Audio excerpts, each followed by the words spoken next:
परसाई रचनावली निंदा रस कई महीने बाद आए थे। सुबह चाय पीकर अखबार देख रहा था कि वे तूफान की तरह कमरे में घुसे, साइक्लोन की तरह मुझे अपनी भुजाओं में जकड़ा। मुझे धृतराष्ट्र की भुजाओं में जकड़े भीम के पुतले की याद आ गई। जब भीम का पुतला उनकी पकड़ में आ गया तो उन्होंने प्राणघाती स्नेह से उसे जकड़कर चूर कर डाला। क से क्या मैं गले मिला? क्या मुझे उसने समेटकर कलेजे से लगा लिया? हरगिज नहीं। मैंने अपना पुतला ही उसे दिया। पुतला इसलिए उसकी भुजाओं में सौंप दिया कि मुझे मालूम था कि धृतराष्ट्र से मिल रहा हूँ। पिछली रात को एक मित्र ने बताया था कि क अपने ससुराल आया है और ग के साथ बैठकर शाम को 2-3 घंटे तुम्हारी निंदा करता रहा। इस सूचना के बाद जब आज सवेरे वे मेरे गले लगा तो मैंने शरीर से अपने मन को चुपचाप खिसका दिया और निस्सने कंटीली देह उसकी बाहों में छोड़ दी। भावना के अगर कांटे होते तो उसे मालूम होता कि वह नागफनी को कलेजे से चिपटाए है। छल का धृतराष्ट्र जब आलिंगन करे तो पुतला ही आगे बढ़ाना चाहिए। वह मेरा दोस्त अभिनय में पूरा है। उसके आंसू भर नहीं आए, बाकी मिलन के हर्षोल्लास के सब चिन्ह प्रकट हो गए। वे गहरी आत्मीयता की जकड़, नयनों से छलकता वे असीम स्नेह और वे स्नेह सिक्त वाणी। बोला, अभी सुबह गाड़ी से उतरा और एकदम तुमसे मिलने चला आया, जैसे आत्मा का एक खंड दूसरे खंड से मिलने को आतुर रहता है। आते ही झूठ बोला, कमबख्त। कल का आया है, ये मुझे मेरा मित्र बता गया था। इस झूठ में कोई प्रयोजन शायद उसका ना रहा हो। कुछ लोग बड़े निर्दोष मिथ्यावादी होते हैं। वे आदतन प्रकृति के वशीभूत झूठ बोलते हैं। उनके मुख से निष्प्रयास निष्प्रयोजन झूठ ही निकलता है। मेरे एक रिश्तेदार भी ऐसे हैं। वे अगर बंबई जा रहे हैं और हम उनसे पूछे तो वो कहेंगे कलकत्ता जा रहा हूँ। ठीक बात उनके मुंह से निकल ही नहीं सकती। क भी बड़ा निर्दोष सहज स्वाभाविक मिथ्यावादी है। वे बैठा, कब आए कैसे आए वगैरह के बाद उसने ग की निंदा आरंभ कर दी। मनुष्य के लिए जो भी कर्म बुरा है वे सब उसने ग पर आरोपित करके उसे ऐसे गाढ़े काले तारकोल से उसकी तस्वीर खींची कि मैं सोचकर कांप उठा कि ऐसी ही काली तस्वीर मेरी ग के सामने इसने कल शाम को खींची होगी। सुबह की बातचीत के इस एजेंडा में ग प्रमुख था। फिर तो जिस परिचित की बात निकल आती उसी को 4-6 वाक्यों में धराशाही कर देता। अद्भुत है मेरा मित्र, उसके पास दोषों का कैटलॉग है। मैंने सोचा कि जब ये हर परिचित की निंदा कर रहा है तो क्यों ना मैं लगे हाथ अपने विरोधियों की गत इसके हाथों करा लूं। तो मैं अपने विरोधियों का नाम लेता गया और वे उन्हें निंदा की तलवार से काटता चला गया। जैसे लकड़ी चीरने की आरा मशीन के नीचे मजदूर लकड़ी का लट्ठा खिसकाता है और वो चिरता जाता है, वैसे ही मैंने विरोधियों के नाम एक एक करके खिसकाए और वह उन्हें काटता गया। फलां चापलूस है, अमुक नंबर 1 का व्यभिचारी है, अमुक अपनी औरत को अफसरों के यहाँ भेजकर तरक्की पाता है। कैसा आनंद था। दुश्मनों को रण क्षेत्र में एक के बाद एक कटकर गिरते हुए देखकर योद्धा को ऐसा ही सुख होता होगा। मेरे मन में गत रात्रि के उस निंदक मित्र के प्रति मैल नहीं रहा। दोनों एक हो गए। भेद तो रात्रि के अंधकार में ही मिटता है, दिन के उजाले में तो भेद स्पष्ट हो जाते हैं। निंदा का ऐसा ही भेदनाशक अंधेरा होता है। 3-4 घंटे बाद जब वे विदा हुआ तो हम लोगों के मन में ऐसी शांति और तुष्टि थी जैसे कि चर्च से निकलते हुए धार्मिक ईसाई के मन में होती है। कुछ मिशनरी निंदक मैंने देखे हैं।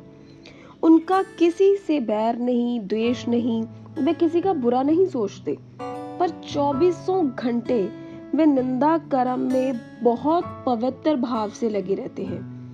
उनकी निष्पक्षता इसी से मालूम होती है कि वे प्रसंग आने पर अपने बाप की पगड़ी भी उसी आनंद से उछालते हैं जिस आनंद से अन्य लोगों की निंदा उनके लिए टॉनिक होती है।